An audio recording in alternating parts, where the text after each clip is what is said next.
بسم اللہ الرحمن الرحیم۔ السلام علیکم عزیز طلبہ، امید ہے آپ سب خیریت سے ہوں گے۔ آج ہم جس عنوان کے بارے میں بات کرنے جا رہے ہیں اس کا تعلق آپ کے امن زبان نامہ سے ہے، جس کے صفحہ نمبر 83 پہ آپ کو جو عنوان نظر آئے گا وہ ہے خطوط نویسی۔ دیکھیے، خطوط نویسی کا جب ہم تذکرہ کرتے ہیں تو ہمیں لگتا ہے کہ یہ دور قدیم کی کسی چیز کا ہم ذکر کر رہے ہیں، کیونکہ جو آج کل جدید ٹیکنالوجی ہے اس میں ہم نے بہت ترقی کر لی، اور جو بہترین کچھ سرگرمیاں ہیں ان سے ہمارا جو ہے وہ رابطہ ختم ہو گیا ہے، یا سمجھ لیجئے کہ ہم ان سرگرمیوں سے ہاتھ دھو بیٹھے ہیں، جن میں سے ایک خط لکھنا بھی شامل ہے۔ پہلے زمانے میں خط لکھنا ایک مشغلہ ہوا کرتا تھا، لوگ اپنے دوستوں کو، رشتہ داروں کو پابندی سے خط لکھا کرتے تھے، اور پھر اس خط کے جواب کے لیے ڈاکیے کا انتظار جو ہے وہ ایک بہت ہی ضروری کام ہوا کرتا تھا۔ خط کو جو ہے وہ آدھی ملاقات بھی کہا جاتا ہے، لیکن اب یہ ملاقات جو ہے وہ smart phone, Skype, WhatsApp, email کے ذریعے لمحوں میں ہو جاتی ہے۔ تو ایسا لگتا ہے کہ خط لکھنا یا پڑھنا یہ تو ماضی کی باتیں ہیں، لیکن یہ ہماری ایک روایت ہے۔ آپ کو جب ہم اردو تاریخ پڑھتے ہیں تو اس میں مرزا غالب اور علامہ اقبال کے خطوط کا ذکر جو ہے وہ ملتا ہے آپ کو۔ اس کے اندر جو ہے وہ اور بہت سارے ادیب ہیں، جیسے مرزا سودا، اور بہت سارے جو ہے وہ ادیبوں کا جب تذکرہ کروں تو میں آپ کو اندازہ ہوگا کہ اردو تاریخ بھری پڑی ہے ایسے مصنفین کے خطوں سے جنہوں نے اس روایت کو زندہ رکھا۔ بہرحال ہم بھی اس روایت کو زندہ کرتے ہیں، خط لکھنے کی ابتدا کرتے ہیں،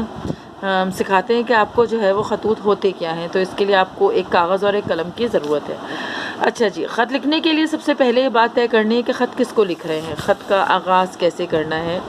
کیا بات بتانی ہے، کیا پوچھنی ہے، اس کے اختتامیہ جملے کیا ہوں گے، اس کا نفس مضمون کیا ہوگا۔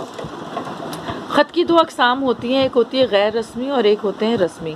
اب جو غیر رسمی خط ہوتے ہیں وہ رشتہ داروں کو، دوستوں یا قریبی عزیزوں کو لکھے جاتے ہیں۔ ان کا انداز بے حد بے تکلف ہوتا ہے، اور ایسے الفاظ استعمال کیے جاتے ہیں جو روزمرہ بول چال کا حصہ ہوں۔ اسی طریقے سے جب ہم رسمی خطوط کی بات کرتے ہیں تو یہ ایسے لوگوں کو لکھے جاتے ہیں جو کسی ادارے سے تعلق رکھتے ہیں، جیسے KESC کے نام لکھتے ہیں آپ، یا کسی بلدیاتی ادارے کے نام لکھتے ہیں کہ سڑکوں کی مرمت کروا دی جائے، یا جو ہے وہ آپ اپنے علاقے میں پارک بنوانے کے لیے مطلب جو ہے وہ کوئی خط لکھیں۔ تو مطلب ایسی ضروری باتیں یا شکایات یا تعریف جو ہے وہ ان خطوں کے ذریعے لکھی جاتی ہے، رسمی خط، جس میں بڑا ہی انداز بہت ہی رسمی قسم کا ہوتا ہے، ٹھیک ہے۔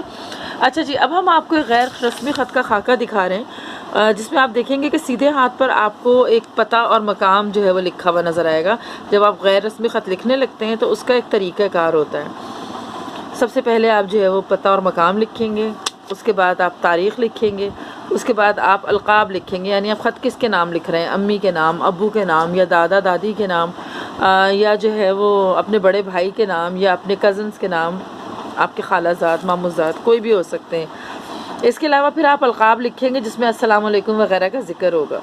پھر آپ خط کا آغاز لکھیں گے جو کہ بہت ہی مختصر 1 لائن میں یا 1.5 لائن میں ہوگا۔ اس کے بعد آپ نفس مضمون، یعنی جس عنوان پر آپ کو خط لکھنے کی ہدایت دی گئی ہے اس ہدایت پر آپ عمل کرتے ہوئے نفس مضمون جو ہے وہ لکھیں گے، اور اس کے بعد انتہائی جو ہے وہ اچھے الفاظ میں، ہلکے پھلکے انداز میں خط کا اختتام کریں گے، اور پھر درمیان میں جو ہے وہ یعنی اختتام کرنے کے بعد اگلی لائن میں آخر میں آپ لکھیں گے اللہ حافظ، آپ کا بیٹا جو ہے وہ آپ کو جس القاب کے لحاظ سے آپ نے خط لکھا ہے، مانیے آپ نے یہاں چچا جان کے نام خط لکھا ہے تو آپ یہاں پر آپ کی بھتیجی یا بھتیجا لکھیں گے، یا اگر آپ نے بڑے بھائی یا بہن کے نام خط لکھا ہے تو آپ فقط آپ کی بہن یا بھائی لکھیں گے، ٹھیک ہے۔ اسی جو ہے وہ طرز کے اوپر یا اسی خاکے کو مد نظر رکھتے ہوئے صفحہ نمبر 84 کے اوپر جو ہے وہ آپ لوگوں کو پیج 85 کے اوپر آپ کو نمونے کے طور پہ خط دیا گیا ہے۔ صفحہ نمبر 85 کے اوپر آپ کو ایک جو ہے وہ نمونہ دیا گیا ہے خط کا، جس کے اندر جو ہے وہ جو خط ہے وہ دادا جان کے نام لکھا گیا ہے۔ آپ کو نظر آ رہا ہوگا کہ اس کے اندر بھی انہوں نے پہلے سیدھے ہاتھ پر جو ہے وہ خط کا پتہ لکھا ہے، تاریخ لکھی ہے۔ خط میں تاریخ لکھنے کا ایک خاص انداز ہوتا ہے، جیسے جو بھی تاریخ آپ لکھیں گے، جیسے یہاں پر 25 اکتوبر لکھی ہوئی ہے تو حرف میں جو ہے وہ یعنی ورڈنگ میں آپ وہ ڈیٹ لکھیں گے، اور اس کے بعد مہینے کا نام ہوگا، اور اسی طریقے سے خط میں جو ہے وہ تاریخ کا جو ہے وہ آپ تعین کریں گے۔ اس کے بعد پیارے دادا جان اور استجابیہ کی سائن اس کے اوپر آپ کو نظر آ رہی ہوگی۔ اس کے بعد جو ہے السلام علیکم، اور اس کے بعد بھی استجابیہ کی جو ہے وہ اس کا نشان جو ہے وہ لگا ہوا ہے۔ اچھا جی، اس کے بعد جو ہے وہ ایک خط ہے جس کے اندر انہوں نے بڑے ہی ہلکے پھلکے انداز میں اپنے دادا جان کی جو ہے وہ طبیعت پتہ کی ہے کہ آپ کی طبیعت کیسی ہے۔ چچا جان سے پتہ چلا آپ کا بلڈ پریشر خطرناک حد تک بڑھ گیا تھا اور آپ کو ہسپتال لے جانا پڑا، سن کر بہت دل پریشان ہوا۔ پیارے دادا جان، آپ اپنا خیال رکھا کیجئے۔ پھر وہ ان کے شوق کا ذکر کر رہے ہیں کہ آپ بالکل پرہیز نہیں کرتے، پرہیزی نمک اور کھانے جو ہے وہ آپ کو پھیکے اور بدمزہ معلوم ہوتے ہیں، لیکن یہ سوچئے آپ کی زندگی تو نمک سے زیادہ اہم اور قیمتی ہے۔ مطلب ایک ہلکے پھلکے انداز میں انہوں نے اپنے دادا جان کے نام خط لکھا ہے۔ اور اس خط کے دوران آپ کو ایک چیز اور غور کرنی ہوگی کہ انہوں نے جب بات چل رہی ہے تو اس کے اندر کئی جگہ پر جو ہے وہ کوما بھی استعمال کیا ہے، جیسے یہاں پر ایک کوما، اس کے بعد جو ہے وہ یہاں پر ایک کوما، اور پھر جہاں بات ختم ہو رہی ہے وہاں پر جو ہے وہ وقفے کی سائن۔ پھر اسی طریقے سے آپ دیکھیں گے کہ اس کے اندر جو ہے وہ انہوں نے اپنے دادا کو ہدایت کی ہے کہ جو بیمار انسان ہوتا ہے وہ زندگی کا لطف نہیں اٹھا سکتا،